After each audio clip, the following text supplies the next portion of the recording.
अस्सलाम वालेकुम। हमारे जिस्म का मेन ऑर्गन यानी कि हार्ट हमारी पूरी बॉडी में ब्लड सप्लाई करता है और हमारी बॉडी की फंक्शनिंग में बहुत अहमियत का हामिल है। मसल से बना हुआ ये ऑर्गन यानी कि हार्ट बहुत सी कोरोनरी आर्टरीज पर मुश्तमिल होता है। कोरोनरी आर्टरीज उन आर्टरीज को कहते हैं जो हमारे हार्ट के मसल्स को ब्लड सप्लाई करती हैं।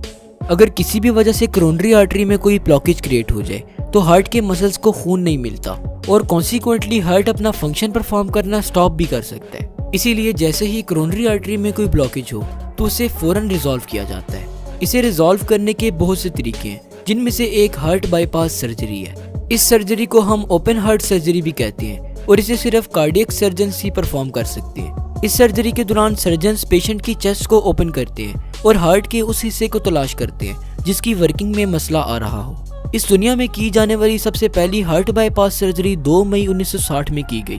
ये सर्जरी यूनाइटेड स्टेट्स के Albert Einstein college of medicine Bronx municipal hospital में की गई और इसे परफॉर्म करने वाले सर्जन्स रॉबर्ट एच गोइट्स और माइकल रोहमन थे।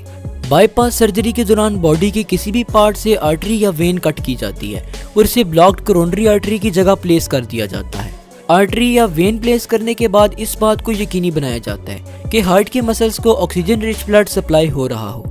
बाज़ औक़ात सर्जन्स एक ही ऑपरेशन के दौरान एक से ज़्यादा कोरोनरी आर्टरी को रिप्लेस करते हैं और इनकी जगह फंक्शनल आर्टरीज को ग्राफ्ट कर देते हैं। सर्जन्स का मेन फोकस ये होता है कि हार्ट के मसल्स को ऑक्सीजन रिच ब्लड सप्लाई होता रहे।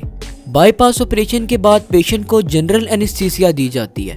जनरल एनेस्थीसिया एक ड्रग है जिसे इंट्रावेनियसली पेशेंट की बॉडी में इंसर्ट कर दिया जाता है। इस ड्रग की वजह से पेशेंट की बॉडी अनकॉन्शियस कंडीशन में रहती है और इसे पेन का एहसास नहीं होता।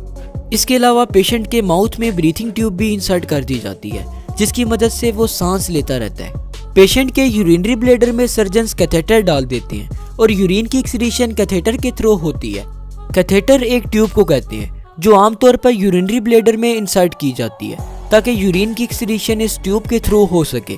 कोरोनरी आर्टरी बाईपास सर्जरी का प्रोसेस आमतौर पर सर्जन्स 3 से 6 घंटों में मुकम्मल करते हैं। इस प्रोसेस के दौरान सर्जन्स पेशेंट की ब्रेस्ट बोन के ऊपर प्रेजेंट स्किन में एक कट लगाते हैं। कट लगाने के बाद सर्जन्स रिब केज को खोलते हैं ताकि हार्ट को ऑपरेट कर सके। बाईपास सर्जरी के दौरान सर्जन्स सर्कुलेटरी सिस्टम को हार्ट लंग मशीन के साथ कनेक्ट कर देते हैं। हार्ट लंग मशीन टेम्परेरी तौर पर हमारी बॉडी में हार्ट और लंग्स के फंक्शन को परफॉर्म करती है। इस मशीन की वजह से हार्ट का फंक्शन कुछ देर के लिए स्टॉप हो जाता है और सर्जन्स आर्टरीज या वेन्स का ग्राफ्ट ब्लॉक्ड कोरोनरी आर्टरी की जगह प्लेस कर देते हैं। ग्राफ्ट के तौर पर जो आर्टरीज यूज की जाती हैं उनमें चेस्ट में प्रेजेंट थोरैसिक आर्टरी और लेग में प्रेजेंट स्फेनस वेन शामिल हैं। सर्जन्स इन ग्राफ्ट आर्टरीज या वेन्स को ब्लॉक्ड कोरोनरी आर्टरी की जगह सीव कर देते हैं। ग्राफ्ट आर्टरी को सिक्योरली प्लेस करने के बाद सर्जन्स हार्ट को इलेक्ट्रिकल सिग्नल प्रोवाइड करते हैं ताकि हार्ट बीट को रिस्टोर किया जा सके। इसके अलावा सर्जन्स हार्ट के साथ आर्टिफिशियल पेस मेकर भी कनेक्ट कर देते हैं ताकि हार्ट की इलेक्ट्रिकल एक्टिविटी नॉर्मल तरीके से परफॉर्म हो सके। ऑपरेशन कंप्लीट हो जाने के बाद हार्ट लंग मशीन और आर्टिफिशियल पेस मेकर को डिस्कनेक्ट कर दिया जाता है। सर्जन्स रिब केज को क्लोज करते हैं और साथ ही स्किन में लगाए गए कट को भी सीव कर देते हैं। सर्जरी के फौरन बाद पेशेंट को इंटेंसिव केयर यूनिट यानी कि ICU में शिफ्ट कर दिया जाता है। सर्जरी के बाद कुछ वीक्स तक हार्ट की एक्टिविटी को प्रॉपरली मॉनिटर किया जाता है ताकि अगर किसी भी किस्म का डिफॉल्ट आए तो इसे फौरन से ही डिटेक्ट कर लिया जाए। जब पेशेंट अपने तौर पर सांस लेने के काबिल हो जाए तो इसके माउथ से ब्रीथिंग ट्यूब को हटा दिया जाता है और ब्रीथिंग ट्यूब की जगह ऑक्सीजन मास्क लगा दिया जाता है। कैथेटर जिसे ऑपरेशन से पहले यूरिनरी ब्लैडर में लगाया गया था उसे भी ऑपरेशन के 3 से 4 दिन बाद निकाल दिया जाता है। अब हम कुछ ऐसी कॉम्प्लिकेशंस को डिस्कस करेंगे जो ओपन हार्ट सर्जरी को सक्सेसफुल होने से रोकती हैं।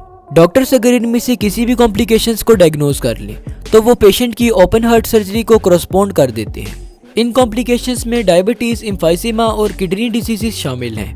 डायबिटीज को आम जुबान में शुगर की बीमारी कहते हैं जबकि एम्फाइसेमा एक लंग डिजीज है। ओपन हार्ट सर्जरी के बाद पेशेंट को जिन चीज़ों का रिस्क होता है उनमें bleeding, blood clot, chest pain, infection, heart attack और किडनी फेलियर वगैरह शामिल है।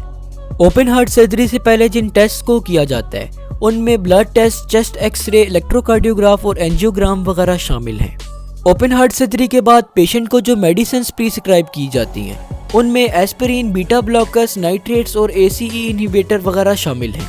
एस्पिरिन ड्रग ब्लड क्लॉटिंग को प्रिवेंट करती है। बीटा ब्लॉकर्स ब्लड प्रेशर को लो करती हैं। नाइट्रेट्स आमतौर पर चेस्ट पेन को ख़त्म करती हैं। और एसी ही इनहिबिटर ब्लड वेसल को नैरो करती है। ओपन हार्ट सर्जरी के आफ्टर साइड इफेक्ट्स में shortness of breath, chest tightness और हाई ब्लड प्रेशर वगैरह शामिल है। इस वीडियो के लास्ट में एक पॉइंट जो मैं आपको क्लियर करना चाहता हूँ वो ये है कि ओपन हार्ट सर्जरी में हार्ट को ओपन नहीं किया जाता जैसे कि इसके नाम से लगता है, बल्कि ओपन हार्ट सर्जरी में सिर्फ चेस्ट को ओपन किया जाता है और हार्ट को ऑपरेट किया जाता है। अल्लाह हाफिज़।